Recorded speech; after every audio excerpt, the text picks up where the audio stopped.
नमस्कार प्यारे बच्चों, लेक्चर नंबर 3 होगा इंडियन ज्योग्राफी का जो एनिमेशन का कोर्स चल रहा है। आज इस चैप्टर का नाम होगा भारत की जलीय सीमा।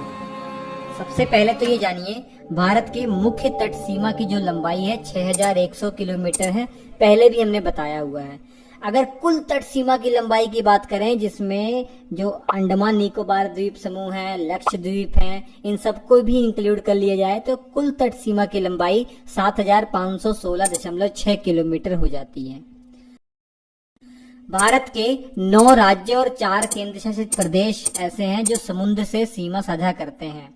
9 राज्यों में पहला गुजरात है, दूसरा महाराष्ट्र है, तीसरा कर्नाटक है, चौथा गोवा है, 5वां केरल है, 6वां तमिलनाडु है, 7वां आंध्र प्रदेश है, 8वां उड़ीसा है, 9वां वेस्ट बंगाल है। और इन 9 राज्यों में गुजरात की जो तट सीमा की लंबाई है सबसे अधिक है, और सबसे छोटी किस राज्य की है? गोवा की है, 106 किलोमीटर।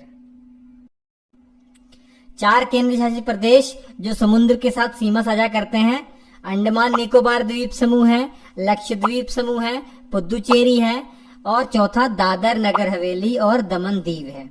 इसमें सबसे अधिक लंबाई किस केंद्र शासित प्रदेश की है? तो 1900 किलोमीटर अंडमान निकोबार द्वीप समूह की है। और सबसे छोटी तट सीमा की लंबाई किस केंद्र शासित प्रदेश की है? तो दादर नगर हवेली और दमन दीव है, 27 किलोमीटर है।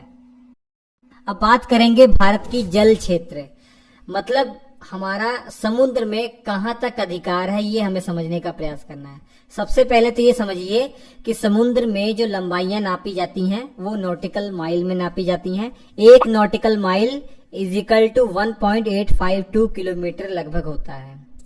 ये जो हमारी तट रेखा है, इसी के अलोंग एक बेस लाइन कंसिडर कर ली जाती है। ये एक इमेजिनरी लाइन है। अब जितनी भी दूरियां हैं समुद्र में, यहीं से नापी जाती हैं।